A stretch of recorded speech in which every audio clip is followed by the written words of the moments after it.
There we go. You can go ahead. Eish. Hi there. That's good. Hi.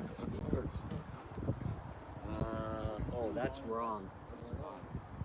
Wow. Okay, so Because you can't go from 1 to 2. I don't know. I'm gonna try and tell I you a can little bit see. about IMAC, which is scale aerobatics. I understand some people may not have too much interest. Well, some interest, good, okay. So the reason I found it interesting, I really love to fly model airplanes, and at one point I felt like I might get bored.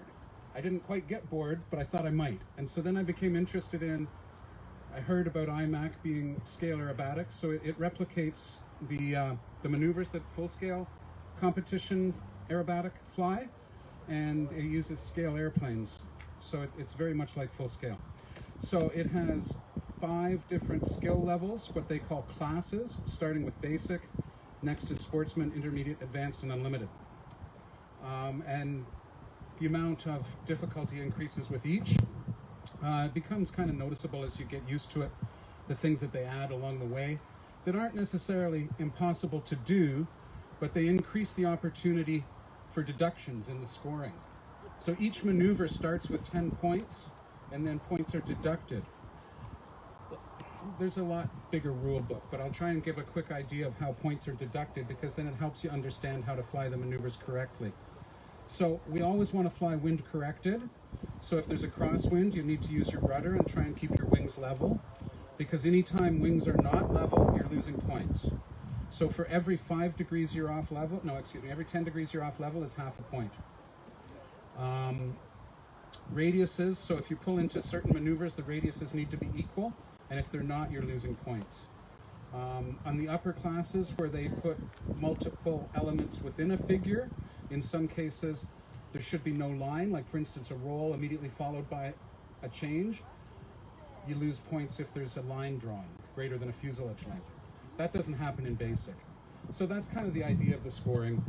For the basic sequence, I guess you guys all have copies of it now, so there's 10. If everybody's interested, and want to fly it, we can try and do it so that everybody has a chance to fly all 10 sequences, or all 10 maneuvers. But it's no problem to break it down, do whatever anybody's comfortable with. I'll try and call for you. Normally in a contest, when we fly this, the pilot has somebody called a caller that stands with them and typically reads the sequence to remind him of the maneuvers, lest he forget. Sometimes they'll put a little bit more information in, sometimes a little bit less. As we go up into higher level sequences, there's more elements within each maneuver. Like for instance, where you look at a hammerhead here, it has nothing on it. You just go straight up, stall turn, straight down. In the sequences coming up, they'll put things like a half roll, and then later they'll make them point rolls. So it might be a 2 of 4 point roll. Now you've got to do your stall turn looking at the belly of the plane instead of the canopy, which again, it doesn't make it impossible, but it makes it much more difficult to do, and to do it perfect. So it's greater opportunities for deductions in the scoring. Because when you're, I forgot to bring my stick plane, I'm so sorry, I could demonstrate easier. But with a belly in hammerhead, for instance, now any of your corrections are rudder-wise, or at least opposite, right? So it just makes it a little bit more challenging as you move along. So with this sequence, it begins with a loop. Oh, and many of the maneuvers are turnarounds. So we fly a flight line back and forth. As the classes go higher, they add a cross-axis maneuvers too, crosswalk. So you fly out, and then at that point, the direction of some of the rolls, particularly partial rolls, become important, so that you exit in the right direction. Beginning with maneuver 1 is a loop. Everybody knows what a loop's like. So if we fly that loop for points, we want to begin and end at the same altitude. We want to maintain the same radius. We want to maintain the track, or we're losing points the same as the wings level, half a point for every 10 degrees, and we want to keep our wings level. Otherwise, we're losing half a point for every 10 degrees. So fly the loop. Next maneuver is a half Cuban 8. So it enters flat, pull a 5/8 inside loop to a 45 down line, center a half roll, and then extend the line to make that roll in the center, and then pull to exit upright. The next maneuver is the hammerhead, which is a stall turn. So you pull to a vertical upline. At the top, a stall turn, complete downline, pull to exit level, heading the other way. So that was our other turnaround maneuver. Number 4 is an aerobatic turn. So in scale aerobatics, an aerobatic turn must have a bank angle between 60 and 90 degrees. So you set your bank angle, you make a 360-degree turn while maintaining, theoretically, the same altitude all the way through, and level your wings, fly out again. Next maneuver called a Humpty Bump. Humpty Bump is you pull a vertical upline at the top, pull half inside loop to a vertical downline. On that downline, you center 1/2 roll. Then you pull to exit upright. So now we're heading back the other way. It was our other turnaround maneuver. Oh, is that an inside loop or an outside loop? It's a pull at the top. On the Humpty Bumpty, it's inside. So if it were outside, it would be dotted lines on here, which represent negative G's. So in the case of number 5, it's a vertical upline. Then you pull half loop or 180 degrees to a vertical downline, center a half roll, and pull to exit upright. So next is called a shark's tooth. So a lot of these things are simple geometric shapes. So the shark's tooth is just a triangle. So this one's called a reverse shark's tooth because it begins with the 45-degree angle. So we pull a 45-degree upline, center a half roll, and then pull through 135 degrees to a vertical downline, and pull again to exit upright. Another turnaround maneuver. Yes, sir? So Paul, so if you're reading the rescue diagram number 6, the dotted line means you actually inverted that. Is that right? Kind of. You came It up does with not represent inverted, it represents negative G's. sort of the same thing, right? Generally, yes, but officially, it's negative G's what they're saying. Okay. But yeah, you're on the right track. And then the next maneuver is a roll. So everybody can do a roll, or we're all familiar with it. But the judging criteria is still the track, the altitude, and wings level to begin, wings level to end. Also the roll rate. If your roll rate changes within, you lose points for that too. Then we have a laid down Humpty Bump. So it's still a similar shape to the Humpty Bump where we just went up and had a half loop at the top and came down.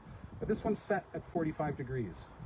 So to begin, you pull a 45-degree upline at the top, half inside loop or 180 degrees, center a half roll on the 45-degree downline, and then pull to exit upright. Another turnaround maneuver. Then we've got an Immelman. So the Immelman is a half inside loop. So we begin level, we pull 180 degrees, and at the top, a half roll to bring us upright again. And this one, you want to be mindful to take it pretty tall because the last maneuver is a spin. So you need room to execute your spin, recover, and pull out. So after the Immelman, we have a 1 1/2 turn spin. So the spin must be entered from a stall. So the way to do a proper spin is to slow, slow, slow. Start feeding elevator, create a stall. The judging criteria, really, you should see the nose drop. Because if you don't see that nose drop, the aircraft hasn't really stalled, and it's deemed that you forced the entry, and the spin would be a 0. So you always want to look for that nose to drop. So some planes, balance, setup, all kinds of things like that come into it. The plane I'm going to fly today, I actually have edge wings installed on it, so they have a straight leading edge. It might not stall that well because it's with the tapered wings like a laser or an extra, probably a better chance for a good stall. But I'll still try and show how to do it. So, anybody have questions about this? What about the gyros? You can use the gyros. You can use them today, but not in a contest. What is the sound? This is the box. Sure. Yeah. Okay. All right. So you're looking at a score sheet. So you're judged on all 10 maneuvers, and then there's 2 more factors. One of them is ACS. I'm sorry, I don't have that sheet in front of me, but it may say ACS and also sound, those 2 extra things. So ACS is airspace control, and so it used to be a defined aerobatic box that you had to fly within. They took that away a few years ago, so there's no real definition of the aerobatic box that you must remain within. But airspace control is kind of a number that the judges can put based on how pleasing your flight looks. So did you place the maneuvers, like some maneuvers should be near center, some should be at the other end, so kind of the balance of all that. I know your question was sound. So sound is also judged, and it becomes very subjective. They don't take a meter, it's just what the judge feels about the sound. So many times with some of the aircraft that they fly, they're very, very powerful. Good power to weight ratios, much more so than scale. If the plane's not properly set up and not properly controlled, you could get prop ripping, which it would degrade your sound score considerably. IMAC is trying to be responsible and keep the sound minimized.